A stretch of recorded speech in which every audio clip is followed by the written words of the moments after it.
Sisters Quelle and époque brothers, merveilleuse nous vivons.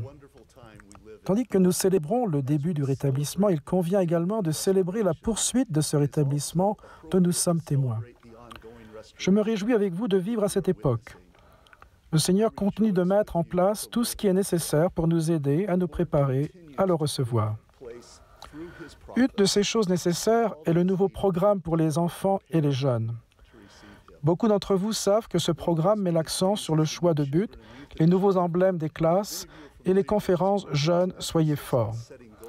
Mais nous ne devons pas laisser ces éléments nous empêcher de voir les principes sur lesquels ce programme est bâti et leur objectif qui est d'aider nos enfants et nos jeunes à ancrer profondément dans leur cœur l'Évangile de Jésus-Christ. Je crois que lorsque nous aurons compris ces principes, nous les considérons comme plus qu'un programme destiné aux membres âgés de 8 à 18 ans. Nous verrons comment le Seigneur essaie de nous aider tous à ancrer l'Évangile plus profondément dans notre cœur, et je prie pour que le Saint-Esprit nous aide à apprendre ensemble. Le premier principe que je mentionnerai est les relations. Du fait qu'elles font si naturellement partie de l'Église de Jésus-Christ, nous oublions parfois l'importance des relations dans notre conversion continue. Il n'est pas attendu de nous que nous trouvions seuls ou parcourions seuls le chemin des alliances. Nous avons besoin de l'amour et du soutien de parents, d'autres membres de la famille, d'amis et de dirigeants qui suivent aussi ce chemin. Ces relations demandent du temps pour être ensemble, du temps pour nous préoccuper des centres d'intérêt et des difficultés des uns et des autres, du temps pour apprendre et servir ensemble, du temps pour être francs et honnêtes les uns avec les autres, tout en nous efforçant de nous améliorer, du temps pour nous arrêter et ressentir l'esprit. C'est là le fondement pour servir de façon efficace. C'est là l'une des grandes bénédictions de se réunir en famille, en collège, en classe et en assemblée. Frère Runland nous a donné une clé pour développer ces relations quand il a dit « Pour bien servir les autres dans l'Église, nous devons les voir avec les yeux de notre Père céleste. » Ce n'est qu'alors que nous commençons à comprendre la véritable valeur d'une âme. Ce n'est qu'alors que nous pouvons ressentir l'amour que notre Père céleste éprouve pour tous ses enfants. Voir les autres comme Dieu les voit est un don. Je vous invite tous à rechercher ce don. Lorsque vos yeux seront ouverts pour voir, nous pourrons ainsi aider les autres à se voir tels que Dieu les voit.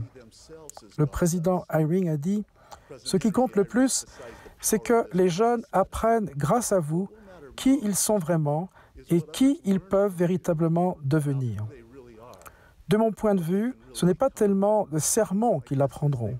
Ils l'apprendront grâce à l'idée qu'ils ont de vous, grâce à l'idée qu'ils ont d'eux-mêmes et grâce à ce que vous pensez qu'ils sont capables de devenir.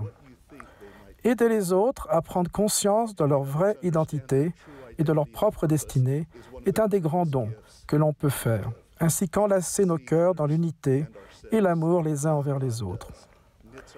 Face à l'accroissement des forces profanes qui nous assaillent, nous avons besoin de la force qu'apportent les relations aimantes.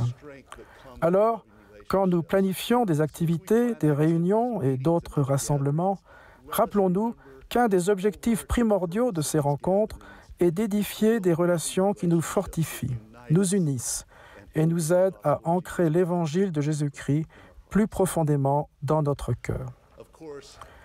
Bien sûr, il ne suffit pas d'être seulement liés les uns aux autres. Il existe de nombreux groupes et organisations unis autour de causes diverses. Mais ce que nous cherchons, c'est à devenir un en Christ, à nous connecter à lui. Pour connecter notre cœur avec les cieux, nous avons besoin de vivre des expériences spirituelles. Ces expériences nous sont données lorsque le Saint-Esprit porte la parole et l'amour de Dieu à notre esprit et notre cœur. Nous recevons la révélation à travers des Écritures, des paroles inspirées des prophètes vivants et d'autres disciples fidèles, et par la petite voix douce. Ces paroles sont davantage que de l'encre sur du papier, des ondes sonores dans nos oreilles ou des pensées dans notre esprit et notre cœur. La parole de Dieu est une puissance spirituelle. Elle est vérité et lumière. Voilà pourquoi nous l'écoutons. Elle fait naître et grandir notre foi au Christ et elle alimente en nous le désir de ressembler davantage au Seigneur, c'est-à-dire de nous repentir et de marcher sur le chemin des alliances. En avril dernier, le président Nelson nous a aidés à comprendre le rôle essentiel du repentir. Il a dit « Lorsque nous choisissons de nous repentir, nous choisissons de changer. Nous permettons au Sauveur de nous transformer en la version optimale de nous-mêmes. Nous choisissons de devenir davantage semblables à Jésus-Christ. C'est par ce processus de changement, nourri par la parole de Dieu, que nous nous connectons avec les cieux. Toutefois, comme le président Nelson l'a aussi souligné, ce choix doit venir de nous. On ne peut forcer personne à aller au Christ. Frère Runland a déclaré, en tant que parent, le but de notre Père céleste n'est pas que ses enfants fassent ce qui est juste, mais qu'ils choisissent de faire ce qui est juste. Dans les programmes qui ont été remplacés par celui pour les enfants et les jeunes, il y avait plus de 500 conditions à remplir pour recevoir les diverses récompenses.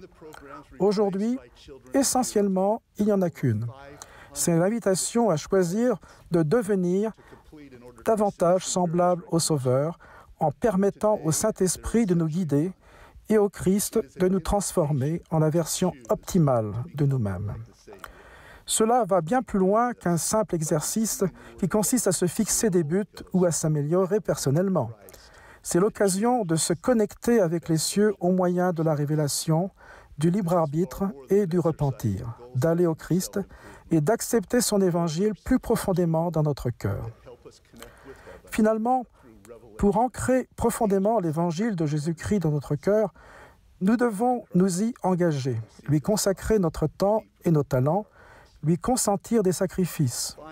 Nous souhaitons tous que notre vie ait un sens, et c'est particulièrement vrai de la génération montante. Elle aspire à trouver une cause. L'évangile de Jésus-Christ est la plus grande cause au monde.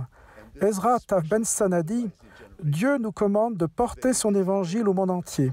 C'est la cause qui doit nous unir aujourd'hui.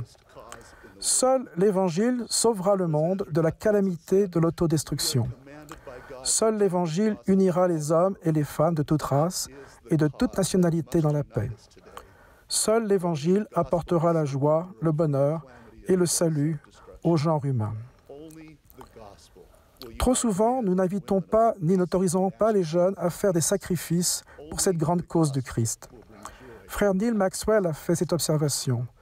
Si nos jeunes ne sont pas assez immergés dans l'œuvre de Dieu, ils se laisseront plus facilement submerger par le monde.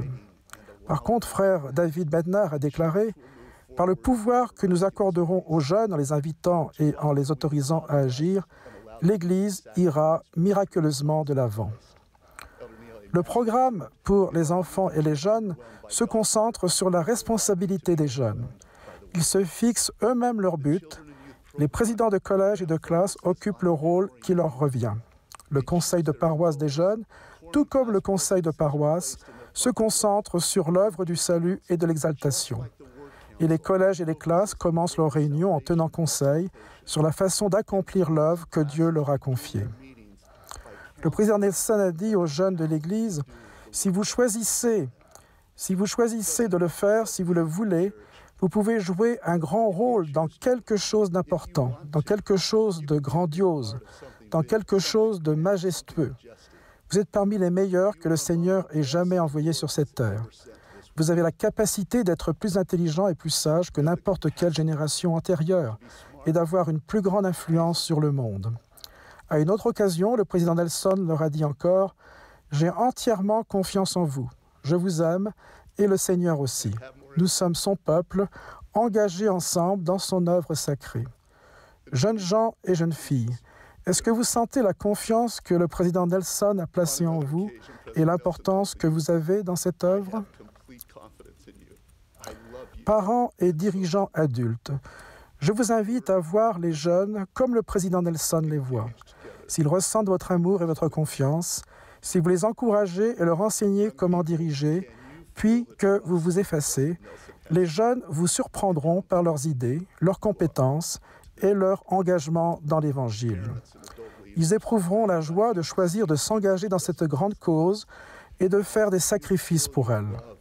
L'Évangile imprégnera plus profondément leur cœur et l'œuvre ira de l'avant de manière miraculeuse. Je promets que si nous nous concentrons sur ces principes, les relations, la révélation, le libre arbitre, le repentir, et faisons des sacrifices pour cette grande cause, l'Évangile de Jésus-Christ s'ancrera plus profondément dans notre cœur. Nous verrons le rétablissement aller de l'avant vers son dessein ultime, la rédemption d'Israël et l'établissement de Sion. Je témoigne que Dieu continue de faire tout ce qui est nécessaire pour préparer son peuple pour ce jour-là. Puissions-nous voir sa main dans cette œuvre, tandis que nous nous efforçons d'aller au Christ et d'être rendus parfaits en lui. Au nom de Jésus-Christ, Amen. Where Christ will reign as King of Kings.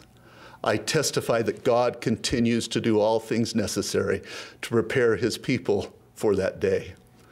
May we see his hand in this glorious work as we all strive to come unto Christ and be perfected in him. In the name of Jesus Christ, amen.